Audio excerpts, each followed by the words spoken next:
Yang saya hormatin Direktur Pelayanan Kesehatan Tradisional Kementerian Kesehatan Republik Indonesia, Ibu Dr. Ina Rosalina, spesialis anak, MKes, MHKes. Yang saya hormati Ketua Umum Perhimpunan Praktisi Ilmu Kesehatan Ruang Tubuh Indonesia, Bapak Sinse Hilman Rama Pratama, Insinyur CHT. Yang saya hormatin Ketua Umum Perhimpunan Kesehatan Naturopati Indonesia, Sinse Sujanto. Yang saya hormatin Ketua Umum Perkumpulan APALI, Bapak Suharyanto. Yang saya hormatin Ketua Umum Perkumpulan Terapi Kesehatan Holistik Indonesia, Bapak Dr. Tony Setiabudi, spesialis kesehatan jiwa. Yang saya hormati Ketua Umum Perkumpulan Tuina, Bapak Didik Waluyo. Yang saya hormatin Ketua Program Studi Dhamma Usada Sekolah Tinggi Agama Buddha Nalanda, Dr. Willy Japaris, PhD. Yang saya hormatin perwakilan dari disabilitas, Bapak Banu, dan para peserta e-seminar yang berasal dari Hong Kong, Amerika, dan berbagai negara, termasuk berbagai daerah di Indonesia yang telah hadir pada malam hari ini di webinar. Assalamualaikum warahmatullahi wabarakatuh. Shalom, Namo Buddhaya, Om Swastiastu, salam kebajikan, rahayu, rahayu, rahayu, selamat malam, dan salam sehat untuk Indonesia. Pertama-tama mari kita panjatkan puji syukur kehadiran Tuhan Yang Maha Esa bahwa hari ini Pikti bersama dengan Sinse Hilman bisa mengadakan suatu seminar dengan judul Script of Tongue Diagnosis Rules and Clinical Cases. Dan tentu kami atas nama Pikti dan seluruh stakeholder dari kesehatan tradisional Indonesia mengucapkan apresiasi dan penghargaan sebesar-besarnya kepada pemerintah dalam hari ini, malam ini diwakili oleh Dirian Kestrat Kemenkes, Dr. Ina Rosalina, yang telah berkenan memberikan sambutan dan membuka acara ini. Dan saya juga pada kesempatan berbahagia ini ingin melaporkan sedikit kepada Dr. Ina bahwa Pikti bersifat dan preventif untuk penyakit. Dan untuk itu perkenankan saya untuk memaparkan sedikit slide saya yang nanti akan disambung oleh Sinse Hilman. Kenapa Pikti maupun kesehatan tradisional itu penting untuk membantu pemerintah dalam hal meningkatkan kualitas hidup masyarakat? Kita bisa melihat bahwa fitness index atau kebugaran Indonesia di antara ASEAN country tahun 2015, karena 2020 saya belum dapat data terbarunya. Sebelah kiri kita lihat Indonesia di ranking kelima di bawah Thailand, Singapura, Malaysia, dan Filipina. Jadi tingkat kebugaran masyarakat Indonesia berada di urutan kelima di Asia Tenggara. Nah, kalau kita melihat health indikator dari negara-negara Asia, nah Indonesia juga berada di peringkat kelima di bawah Singapura, Malaysia, Thailand, Vietnam, dan dia hanya sedikit di atas Singapura. Dari infant mortality rate, itu tahun-tahunnya yang saya dapat dari life expectancy at birth, per capita government expenditure, itu Indonesia juga di peringkat kelima di negara ASEAN.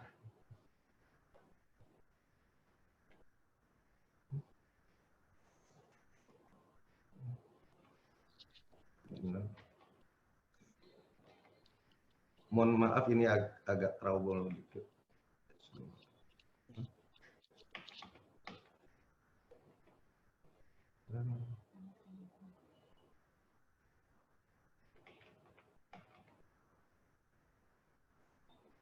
Sebentar, mohon maaf ada sedikit trouble di slide-nya. Bisa dari itu nggak? Diklik dari situ. Mohon maaf kepada para peserta, ini slide-nya sebentar sedang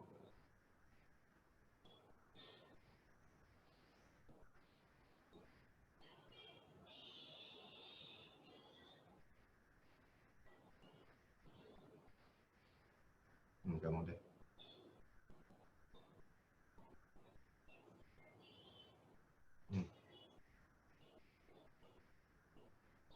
Terus, ya.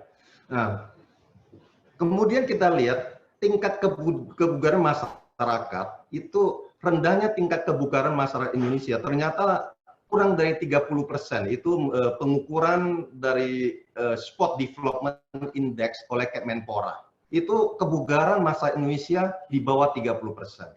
Kita bisa melihat kenapa kebugarannya di bawah 30%. Ternyata partisipasi olahraga masyarakat di Indonesia juga di bawah Singapura, Malaysia, dan Thailand. Partisipasinya hanya 27,61% dari penduduk Indonesia yang berolahraga secara rutin. Jauh dibandingkan oleh Thailand yang 59%, Malaysia 50%, bahkan Singapura 42%. Sehingga kita bisa kenapa kita tidak bugar, kenapa Indonesia tingkat kesehatannya juga nomor 5 di ASEAN, karena dari tingkat kebugaran aja sudah terlihat bahwa kita jarang olahraga atau pemasyarakat olahraga kurang.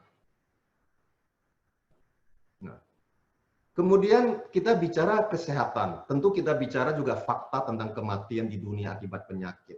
Setiap tahun 55,3 juta jiwa meninggal di seluruh dunia. Setiap hari 151.600 jiwa. Setiap jam 6.316, setiap menit 105 jiwa, dan setiap detik 2 jiwa meninggal. Nah, kemudian kalau kita melihat kematian di Indonesia, penduduk Indonesia di tahun 2019 itu 1,6 juta jiwa dan angka kelahiran 4,5 juta jiwa. Artinya satu bulan itu terdiri dari 333 jiwa meninggal. Setiap hari 4.440 jiwa, satu jam 185, dan setiap menit 3 jiwa meninggal. Berarti sangat dibutuhkan penanganan kesehatan yang harus ditingkatkan terus. Di sini ada 5 jenis penyakit penyebab kematian tertinggi di Indonesia. Itu data riset kesehatan dasar Riskesdas 2018 untuk penyakit tidak menular.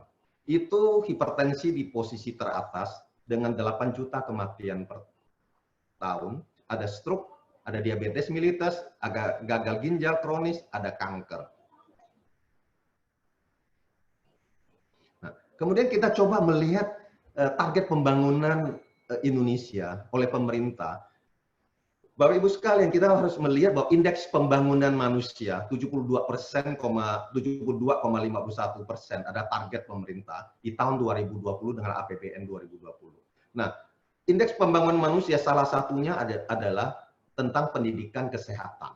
Itu sangat penting sebagai bentuk indeks pembangunan manusia.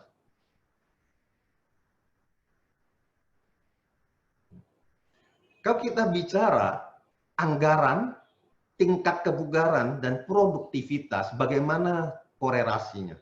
Anggaran pendidikan APBN di pendidikan 20% karena Undang-Undang Dasar 1945 menyatakan 20%. Nah, ini APBN kesehatan untuk tahun 2020 itu 5%. APBN olahraga sangat miris, 0,0465% anggarannya.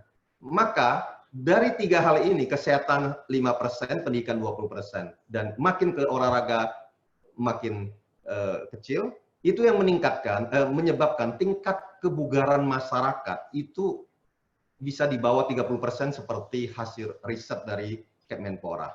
Nah, tingkat kebugaran masyarakat berarti juga ada penanganan kesehatan itu harusnya dari pemerintah dan juga harus dari penanganan kesehatan oleh masyarakat dan swasta, individual maupun kelompok Semua harus bahu-membahu membantu pemerintah untuk meningkatkan tingkat kebugaran masyarakat. Kenapa? Karena tingkat kebugaran masyarakat itu selain akan mencegah penyakit, juga tingkat kebugaran masyarakat itu linear dengan tingkat produktivitas masyarakat. Nah, kalau masyarakat sakit, pasti tidak produktif. Kalau masyarakat sehat, produktif artinya Indonesia akan mampu bersaing dengan negara-negara lain. Tapi kalau produktivitasnya jelek, maka daya saing masyarakat di regional maupun internasional itu akan jelek. Maka mari kita lihat berapa sih daya saing masyarakat Indonesia. Nah, peringkat daya saing negara ASEAN, Singapura nomor 1, dia di 2019, Singapura bukan hanya nomor 1 di ASEAN, tapi nomor 1 di dunia. Gimana kita dengan tetangga kita begitu jauh daya saingnya. Malaysia di posisi nomor 2 ASEAN, di dunia di tahun 2019 dia turun ke 27 dari 25. Singapura naik dari 2 ke 1. Thailand dari 38 turun ke 40 dan Indonesia dari 45 turun ke 50 daya saing. Salah satu komponen daya saing itu adalah kebugaran, kesehatan dari masyarakatnya yang tadi sudah saya jelaskan. Kita lihat inilah anggaran pendidikan untuk 2020, 20% dari APBN. Dan ini adalah anggaran kesehatan untuk Kementerian Kesehatan, itu 5% dari belanja APBN, 132,2 triliun.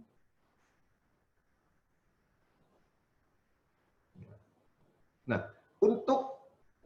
kalau kita lihat biaya promotif, kesehatan preventif, kuratif, rehabilitatif, itu semua merupakan biaya besar. Nah, akan menyedot biaya APBN di mana di situ ada 132,4 triliun untuk 2020. Dan kebanyakan akan tersedot setelah yang tengah. Masyarakatnya telah sakitnya telah muncul gejala. Dan di sini juga yang menyebabkan BPJS kewalahan, menderita defisit terus. Kenapa? Karena sebelum muncul sakit, termasuk kebugaran, itu masyarakat tidak sadar. Disinilah peran PIKTI dan anggota-anggotanya dan seluruh komponen kesehatan tradisional harus membantu pemerintah dan melakukan promotif dan preventif agar sakit yang belum muncul gejala itu sudah bisa dipreventif supaya tidak muncul sakit yang harus memerlukan biaya besar. Kemudian di samping promotif dan preventif, PIKTI dan anggotanya untuk terapi kita memang hanya supporting aja. Kita bukan untuk terapi utama, kita hanya supporting aja. Termasuk di rehabilitasi, PIKTI dan anggotanya juga hanya supporting rehabilitatif, misalnya dengan pijat, dengan yoga massage, dengan meditasi, dan lain-lain. Jadi inilah peranan PIKTI dan anggota-anggotanya dalam membantu pemerintah dengan porsi yang memang setelah diatur oleh peraturan pemerintah.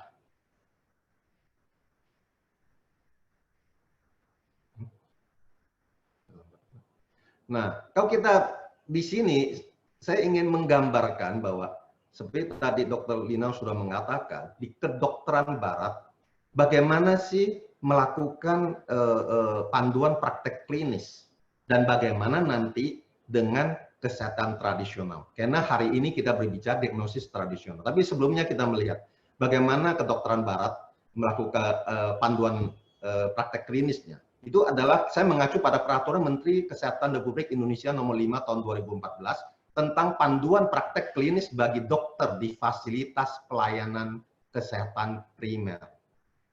Nah, di situ ada berdasarkan kriteria.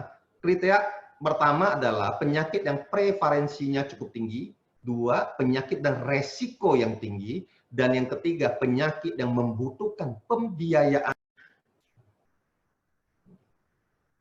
Bagaimana tingkat kemampuan dokter dan mengelola penyakit di dalam standar kompetensi dokter Indonesia? Kita bisa lihat bahwa ini sudah sangat rinci di teman kita di bidang kedokteran. Ada tingkat kemampuan 1, mengenali, menjelaskan, dan menentukan rujukan yang tepat.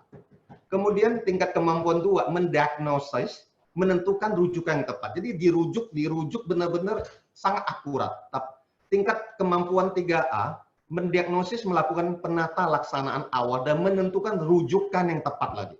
Yang keempat, tingkat kemampuan 3B, membuat diagnosis klinik dan memberikan terapi pendahuluan pada keadaan darurat, gawat darurat, demi menyelamatkan nyawa atau mencegah keparahan dan atau kecacatan pada pasien. Dan yang tingkat 4A dan 4B, mendiagnosis, melakukan penata laksanaan secara mandiri dan tuntas. Kita bisa begitu tingkatannya dan begitu banyak rujukan dan pemeriksaan, tentu biayanya luar biasa besar. Makanya kita harusnya semua masyarakat termasuk PIKTI dan anggotanya ingin membantu pemerintah dan preventif dan promotif. Nah, kita juga bisa melihat seperti tadi Dr. Lina katakan, sistematika panduan praktek klinis untuk dokter, mulai dari judul penyakit, pengetahuan awal, hasil anamnesis, ya, hasil pemeriksaan fisik, penegakan diagnosis, diagnosis banding, klasifikasi penyakit, rencana penata laksanaan komprehensif atau plan, sarana prasarana, prognosis, itu sangat teratur. Dan di kedokteran barat juga ditunjang dan pemeriksaan penunjang atau diagnostik yang sangat canggih dengan teknologi, yaitu mulai dari pemeriksaan darah, pemeriksaan urin, EKG, fotoronsen, USG, CT scan, MRI, endoskopi, ekokardiografi, biopsi, EEG, pemeriksaan tinja, dan lain-lain.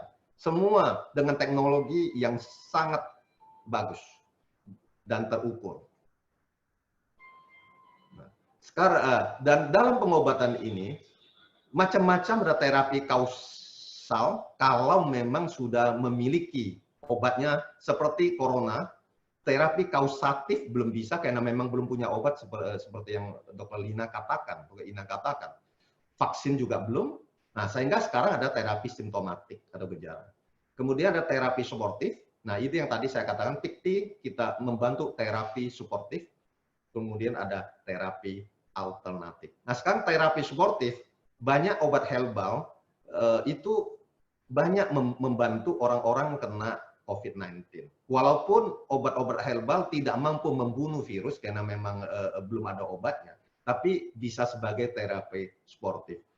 Untuk informasi aja, saya ditelepon oleh teman saya di Pontianak, ada suami istri terkena penyakit COVID-19 dan mereka rawat mandiri, dan 2 minggu di rumah sudah sesak nafas, sudah tidak bisa apa-apa, bangun nggak bisa.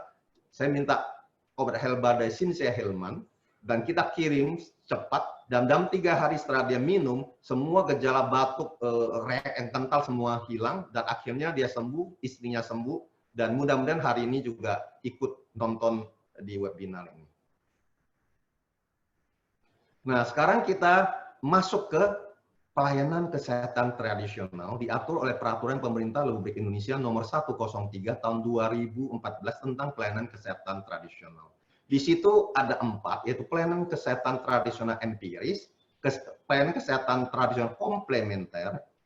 Yang disebut empiris adalah penerapan kesehatan tradisional yang manfaat dan keamanannya terbukti secara empiris. Disinilah PIKTI dan anggota-anggotanya berada di pelayanan kesehatan tradisional empiris. Terus ada pelayanan kesehatan tradisional komplementer, adalah penerapan kesehatan tradisional yang memanfaatkan ilmu biomedis dan biokultural dalam penjelasannya serta manfaat dan keamanannya terbukti secara ilmiah. Jadi sudah memakai ilmu-ilmu kedokteran modern. Kemudian pelayanan kesehatan tradisional integrasi adalah suatu bentuk pelayanan kesehatan yang mengkombinasikan pelayanan kesehatan konvensional dengan pelayanan kesehatan tradisional komplementer, baik bersifat pelengkap atau pengganti. Yang keempat adalah obat tradisional yang disebut ramuan berupa tumbuh-tumbuhan dan lain-lain. Inilah di sini kita PIKTI berada di posisi nomor 1, pelayanan kesehatan tradisional empiris, PIKTI dan anggota-anggotanya. Nah, maka sekarang kita masuk ke pasal 8 bahwa bagaimana sih pelayanan kesehatan tradisional empiris melakukan pelayanannya. Nah, kalau kita lihat adalah pelayanan kesehatan tradisional empiris nomor 2 dapat menggunakan satu cara perawatan atau kombinasi cara perawatan dalam satu sistem pelayanan kesehatan tradisional empiris. Bagaimana caranya? Adalah keterampilan dan atau ramuan herbal. Jadi bisa keterampilan aja, bisa herbal aja atau gabungan. Itulah yang dilakukan oleh pelayanan kesehatan tradisional empiris yaitu PIKTI dan anggota-anggotanya. Nah, sekarang kita mulai masuk menusuk ke dasar-dasar diagnosis tradisional Chinese medicine yang salah satunya akan kita bahas pada malam hari ini. Setelah kita mengenal dari kedokteran barat, sekarang kita lihat bagaimana diagnosis tradisional Chinese medicine. Diagnosis dibuat berdasarkan persepsi indera untuk mengumpulkan informasi klinis dan kemudian menganalisis dan menafsirkan data ini tanpa menggunakan peralatan khusus. Dilakukan pengamatan perubahan patologis internal atau penyakit dengan mengamati, menganalisis tanda-tanda eksternal. Nanti salah satu Shinsei Eleman akan memperlihatkan bagaimana lidah bisa mencerminkan patologis organ tubuh di dalam tubuh kita. Ini adalah perubahan patologis internal diamatin dengan tanda-tanda eksternal. Itu luar biasa. Yang kemudian tubuh manusia menurut TCM ada keseluruhan organik dan semua bagian terhubung satu sama lain melalui saluran dan yang disebut meridian. Nanti juga Shinsei Eleman akan menjelaskan apa itu meridian. Dan internal terkait dengan eksternal. Jadi internal terkait eksternal dan eksterior dengan interior. Jadi saling berhubungan. Jadi yang dalam bisa dilihat yang luar dan sebaliknya. Perubahan patologis dalam tubuh manusia tercermin secara eksternal. Sebagai kelainan mana yang kita lihat? Ada pada kulit, pada psikis pasien, bentuk dan gambaran lidah. Itu yang nanti akan dijelaskan oleh Shinsei Eleman, bentuk dan gambaran lidah dalam mendiagnosis dan denyut nadi. Disebut sebagai menentukan gangguan internal dengan mengamati tanda-tanda eksternal. Itulah kelebihan daripada diagnosis daripada tradisional. Jika perubahan patologis terjadi pada organ atau bagian tubuh manapun, akan muncul pada titik tekanan akupunktur yang sesuai. Nah, jadi titik-titik akupunktur juga bisa menentukan ada perubahan patologis pada organ apa, bagian tubuh mana. Maka ada titik-titik akupunktur. Dan jika titik akupunktur dapat ditemukan dengan menekan, dapat disimpulkan organ internal atau bagian tubuh mana yang telah mengalami perubahan patologis. Nah, inilah cara-cara diagnosis dari tradisional.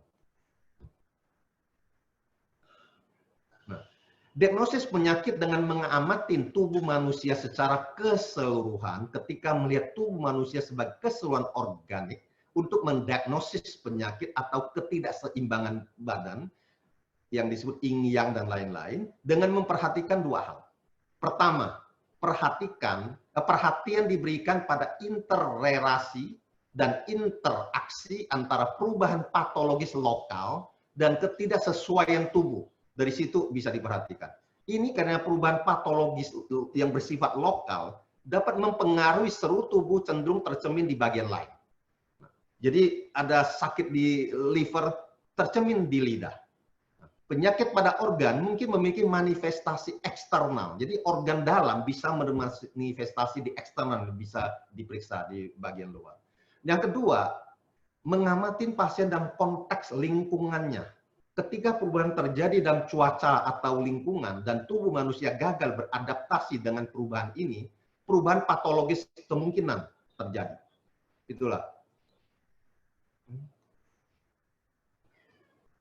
Mohon maaf, ini agak gangguan sedikit tentang slide. Bisa dibantu.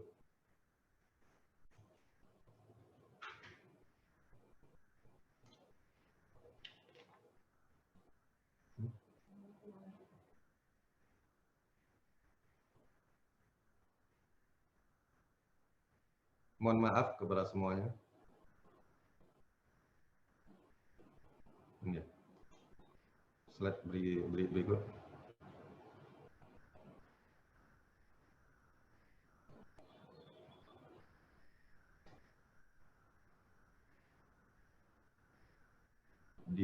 Diulang lagi.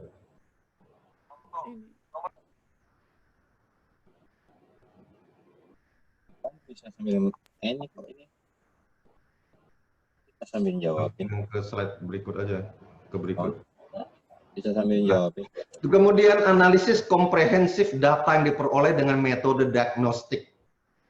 Mengadopsi berbagai metode untuk mendapatkan informasi klinis seperti pertanyaan dalam kedokteran disebut anamnesis, inspeksi, auskultasi, menemukan kondisi paru dan jantung dengan mendengarkan dan penciuman, memeriksa dengan mencium, palpasi, memeriksa dengan menyentuh, dan mengambil denyut nadi dan pengamanan lidah untuk mendapatkan diagnosis. Malam ini yang akan kita dengarkan ada rahasia bagaimana diagnosis dengan lidah.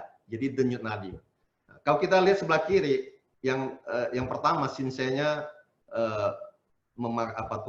nadi, memegang denyut nadi untuk mendiagnosis, dan yang di bawah, gambar di bawah inilah malam ini Sinsei Hilman akan menjelaskan kepada kita semua bagaimana lidah tempat-tempatnya mencerminkan organ tubuh yang ada di bagian dalam. Eksternal mencerminkan internal. Ini yang kadang-kadang manifestasi bisa keliru dari suatu penyakit terjadi. Maka penting untuk mengintegrasikan semua metode diagnosis. Kalau orang bisa mengintegrasikan pengaman lidah dan denyut nadi dan lain, itu luar biasa. Diagnosis akan lebih akurat lagi.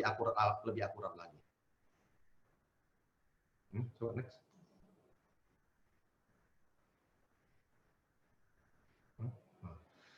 Menggabungkan diagnosis penyakit dengan diferensiasi sindrom. TCM mengidentifikasi sindrom atau gejala yang merupakan pola tanda dan gejala kompleks yang bermanifestasi pada tahap penyakit tertentu. Identifikasi sindrom adalah dasar dari perawatan TCM. Seorang praktisi TCM akan mendiagnosis penyakit dan sindrom tersebut. Nama suatu penyakit menunjukkan keseruan perubahan patologisnya, sedangkan nama suatu sindrom mencerminkan patologi suatu penyakit pada tahap tertentu. Ya, sindrom pada tahap tertentu.